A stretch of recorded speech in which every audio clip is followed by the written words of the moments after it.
அஸ்ஸலாமு அலைக்கும் வரஹ்மத்துல்லாஹி தஆலா வபரகாத்துஹு.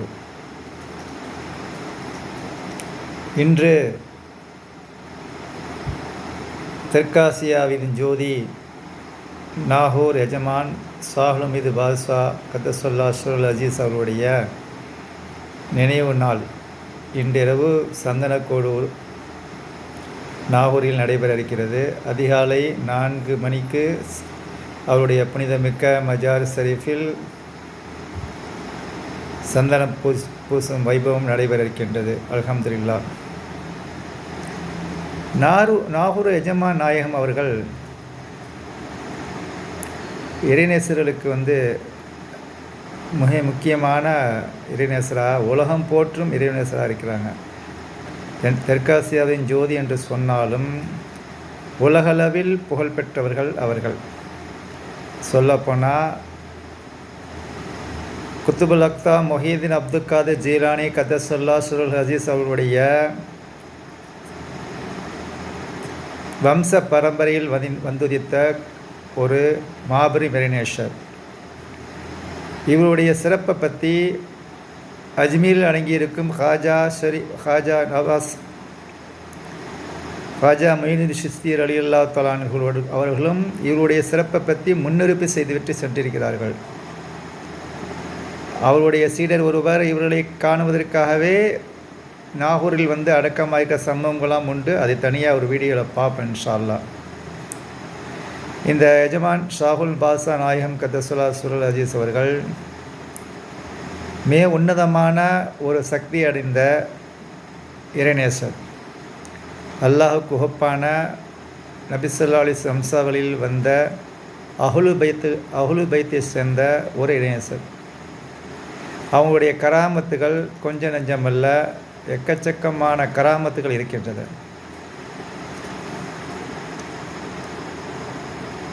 அவற்றில் ஒன்றை தான் இப்பொழுது நம்ம பார்க்க இருக்கிறோம். அதாவது, எனது நண்பர் ஒருவர் மலேசியாவில் வேலை பார்த்து வந்தார். இப்பொழுதில்லை, இப்போ ஊரில் இருக்கார். அவர் அங்கே வேலை பார்த்துட்டு இருக்கும்போது அவர் கூட ஒரே இடத்தில் தங்கியிருந்த நாகூரை சேர்ந்த ஒரு நண்பர் இருந்தார். அவருக்கு என் நண்பருடைய நண்பர். அவர் ஒரு சம்பவத்தை எனது நண்பரிடம் சொன்னார். அவர் என்னிடம் சொன்னார். அதை தான் இங்கே பதிவு வைக்கிறேன்.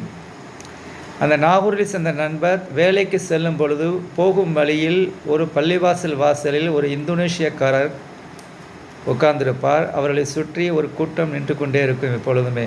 இவர் அதை கடந்து தான் வேலைக்கு போகிற இடத்துக்கு போயிட்டு திரும்பி அதே வழியில் வந்துட்டுருப்பார். லுஹுரு அசர் வக்தில் மட்டும் அவர் சந்திப்பார். மஹரிப் இஷால இருக்க மாட்டார் அவர். இப்படி இருக்கும் பொழுது ஒரு நாள்,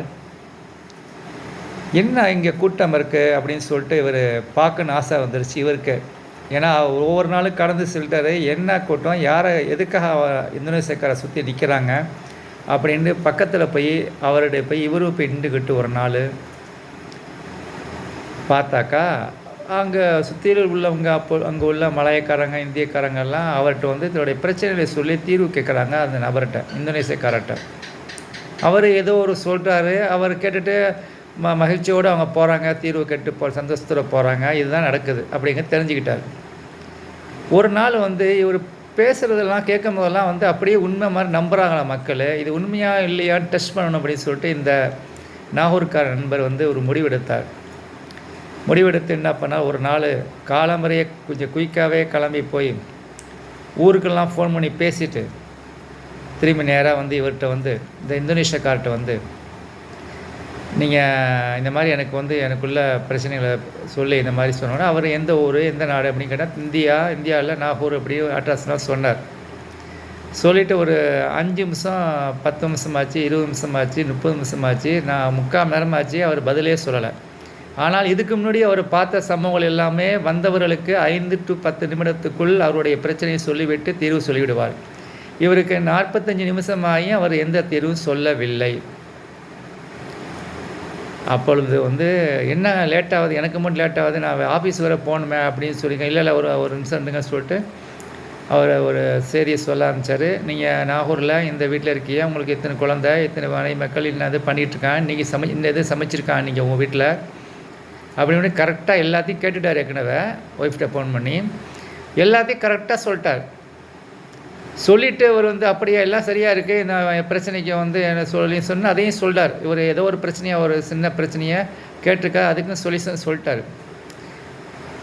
ஆனால் இவர் எந்திரிச்சு போகும்போது அந்த இந்தோனேஷியாக்காரர் இல்லைங்க ஒரு செய்தி இருக்குன்றார். என்ன செய்தி?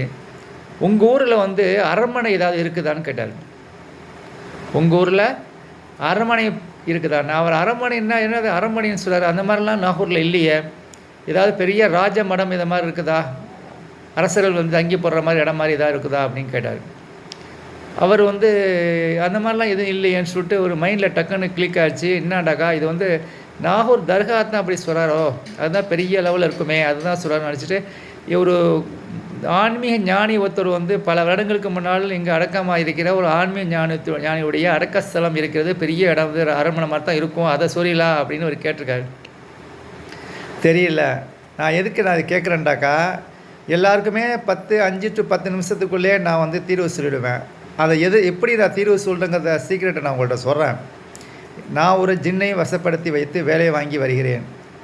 அது யாருக்கு நம்ம கேஸ் பார்க்குறோமோ, யாருக்கு பிரச்சனையை கேட்குறோமோ அவருடைய டீட்டெயில்ஸ் கேட்டுட்டு அவர் சொந்த வீட்டுக்கு போய் அங்கே உள்ள சூழ்நிலையெல்லாம் ஆராய்ஞ்சி அது என்ன பிரச்சனைன்னு தெரிஞ்சுட்டு என்கிட்ட சொல்லும். அவங்கள்ட்ட தீர்வு சொல்லுவேன். அவங்க ஏதாவது காசு கொடுப்பாங்க, அதை கொண்டு தான் வருமானத்தை நான் பழச்சிட்ருக்கேன். அதே மாதிரி உன் ஊரை சொன்ன பிறகு, அட்ரஸை சொன்ன பிறகு நான் என்னோடய ஜின்னை அனுப்பினேன். அங்கே நாகூருடைய எல்லையில் ஒரு மிகச்சிறந்த மிகப்பெரிய ஒரு தலைமை ஜின் ஒன்று இருந்து என்னுடைய ஜின்னை கைது செய்துவிட்டு நீ எதுக்கு இங்கே வந்த, என்ன காரணத்துக்காக வந்த, யாரை கெடுக்க வந்திருக்க, என்ன நோக்கம் அப்படின்னு கேட்டு தொந்தரவு, கேள்வி மேலே கேள்வி கேட்டு தொந்தரவு பண்ணது. அப்புறம் என்னுடைய ஜின்னு சொன்னது, அப்படிலாம் கிடையாது, நான் ஒருத்தர் அடிமையாக வேலை பார்க்குறேன், நான் ஒருத்தரை பற்றி தகவலை திரட்டத்தான் வந்தேன், மற்றபடி எந்த கெடுதலும் செய்கிறதுக்கு வரல, எங்களோட எஜமானரும் அந்த மாதிரி தான், யாரும் கெடுதல் செய்ய மாட்டார் அப்படின்னு சொல்லிட்டு சொன்ன பிறகு அந்த தலைமை ஜின்னு சொல்லுது, இது எஜமான் பாதுஷா ஷாஹுல் மீது கதசொல்லா சொல்லுடைய கோட்டை, இந்த எல்லையில் நான் காவலாளியாக இருக்கேன், இங்கே யார் கெடுதல் நோக்கத்தில் வந்தாலும் அவங்கள சும்மா விடமாட்டேன், நீ சொல்வது உண்மையாக இருக்கும் பட்சத்தில் அந்த மனிதருடைய தகவலை திரட்டி கொண்டு சென்று விட்டு மீண்டும் என்கிட்ட சொல்லணும், அப்படி சொல்லவில்லை என்றால் நீ எங்கே போனாலும் சரி, எந்த இடத்துல இருந்தாலும் சரி உலகத்தில் நான் உன்னை கொல்லுவேன் அப்படின்னு பெரிய ஜின்னு சொல்லிச்சு.